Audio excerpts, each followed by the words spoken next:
ঢাকা বিশ্ববিদ্যালয়ের ছাত্র শিক্ষক কেন্দ্রের ভেতরের সবুজ মাঠের দক্ষিণ পূর্ব কোণে তাকালে চোখে পড়ে হালকা হলুদ রঙা ছোট্ট এক স্থাপনা। সাধারণভাবে জরাজীর্ণ এই স্থাপনাটি শিক্ষার্থী ও দর্শনার্থীরা এড়িয়ে যায়, কেউ বা একটু জানার চেষ্টা করে। অনেকে হয়তো ভাবতেই পারেনি এই স্থাপত্যটি বাংলাদেশে গ্রিকদের একমাত্র চিহ্ন।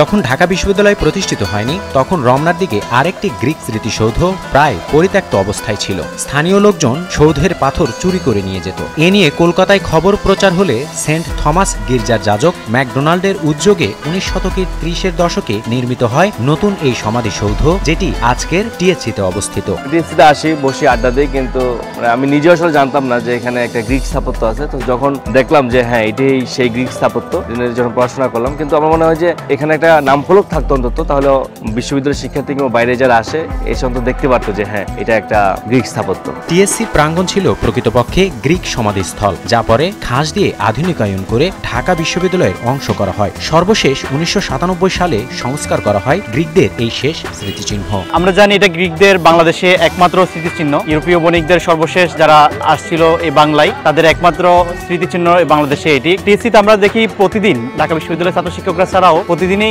নানান দর্শনার্থীরা আসেন, কিন্তু তারা এটি দেখেন কিন্তু আসলে জানেন না যে এটি কি।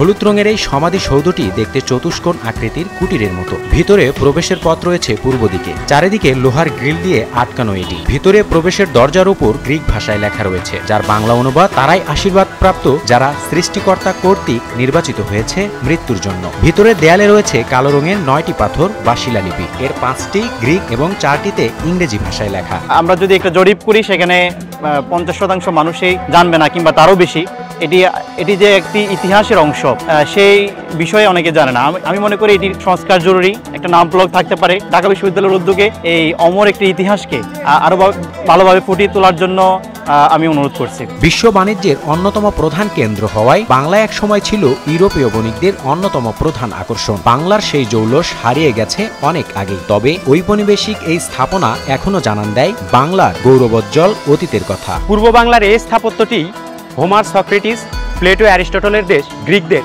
একমাত্র নিদর্শন, একমাত্র চিহ্ন। রাজু আহমেদ, নিউজ 24, ঢাকা।